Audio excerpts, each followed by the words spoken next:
तो आज की इस वीडियो में हम जानेंगे सिलेक्शन के बारे में, जिसमें कि टोटल 6 ऑप्शन है, जैसे rectangle, free form, select all, invert, transparent selection और डिलीट। तो इसे हम वन बाय वन यूज़ करके देखेंगे। तो सबसे पहले हमें रेक्टेंगल शेप बना लेते हैं, जिसमें हम कलर फिल कर लेंगे और यहाँ से रेक्टेंगल सेलेक्ट करके हम पूरी शेप को सेलेक्ट करेंगे, जिससे हम इजीली मूव कर सकते हैं और रिप्लेस कर सकते हैं कहीं पे भी।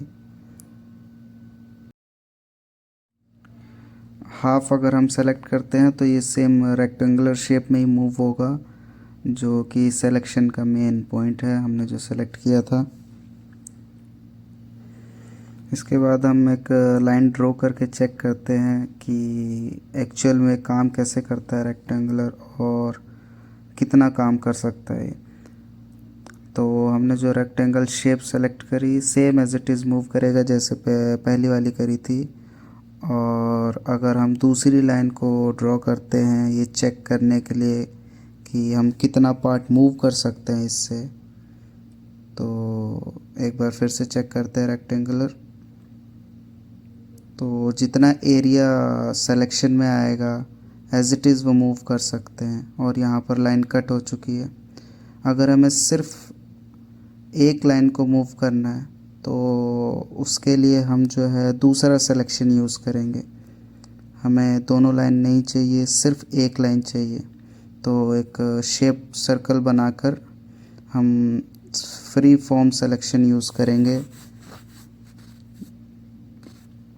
जिससे सिर्फ एक लाइन को और जितना एरिया हमको चाहिए सिर्फ वो शेप हम मूव कर सकते हैं। और ये सिलेक्शन ऐसे काम करता है फ्री फॉर्म। जितना एरिया हम चाहे फ्री हैंड यूज़ करके वो शेप या एरिया हम मूव कर सकते हैं।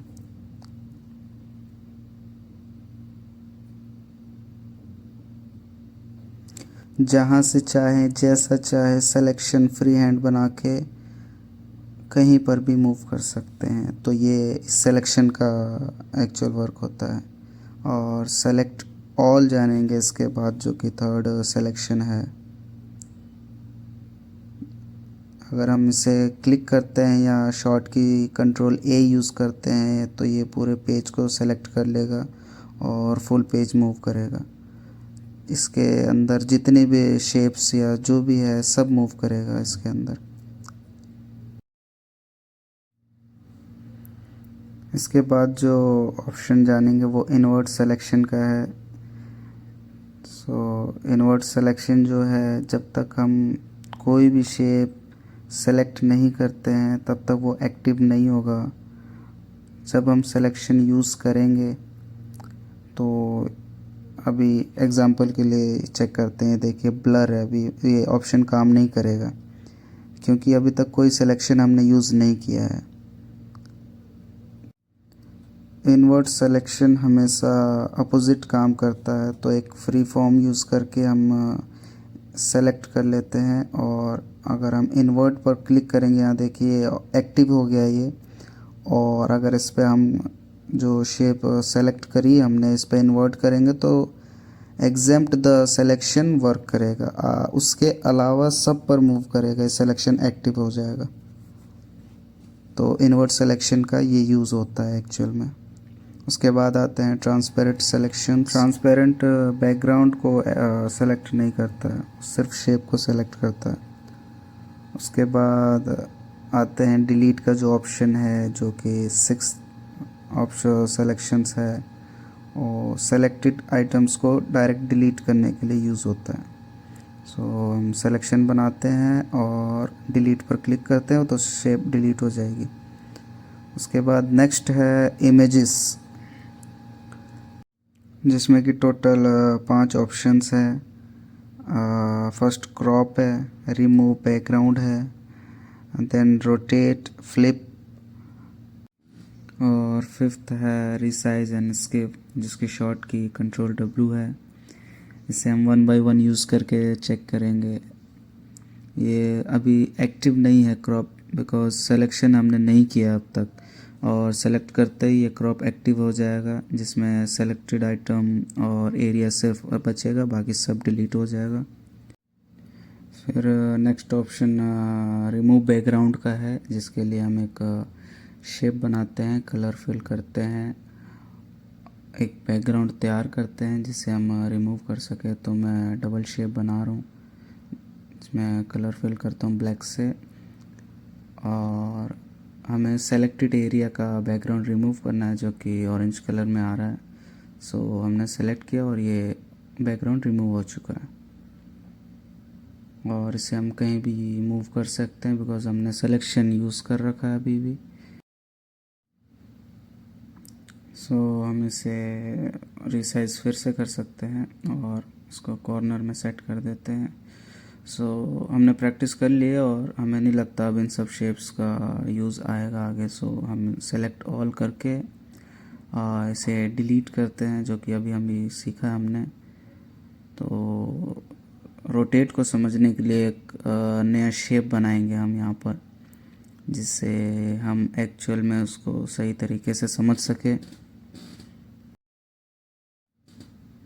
तो मैं अलग अलग शेप्स पिक कर लेता हूँ ताकि अगर रोटेट हो तो हमें फिगर पता लगे कि कहाँ कौन सा शेप मूव हो रहा है और रोटेट हो रहा है।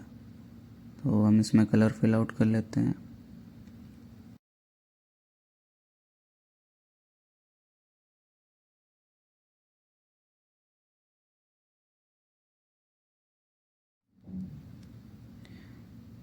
तो हमारा फिगर रेडी हो चुका है और हमें चेक करने के लिए फिर से सिलेक्शन करना पड़ेगा। तो इसमें टोटल 3 ऑप्शंस है, rotate right 90 degree, left 90 degree and rotate 180 degree. जैसे तीनों को 1 बाय 1 यूज़ करके चेक कर लेंगे। देन उसके बाद है फ्लिप के ऑप्शन, जिसमें वर्टिकली और हॉरिजॉन्टली है। उसके बाद आते हैं रीसाइज एंड स्क्यू पर, इसमें परसेंटेज और पिक्सल पे सेट करके हम रीसाइज कर सकते हैं। और हम इस शेप को रीसाइज करेंगे, इसमें हम हॉरिजॉन्टली में और वर्टिकली में सेट करना पड़ेगा। तो हम 50 इसमें डाल देते हैं और 100 जो है वो वर्टिकल में डाल देते हैं। ये लिंक था इसलिए ऑटोमेटिक आया था। सो अब ये रिसाइज हो चुका है। देन स्क्यू को समझने के लिए हम रेक्टेंगल बनाते हैं जिसमें हम कलर फिल करेंगे अभी। तो शेप जो है हॉरिजॉन्टली 50 डिग्री, ये तिरछा करने के काम आता है स्क्यू। तो इस तरीके की शेप रेडी हो जाएगी। और यहाँ पर टॉपिक कंप्लीट हो चुका है, और नेक्स्ट वीडियो में हम इमेज क्रिएटर और लेयर्स के बारे में जानेंगे।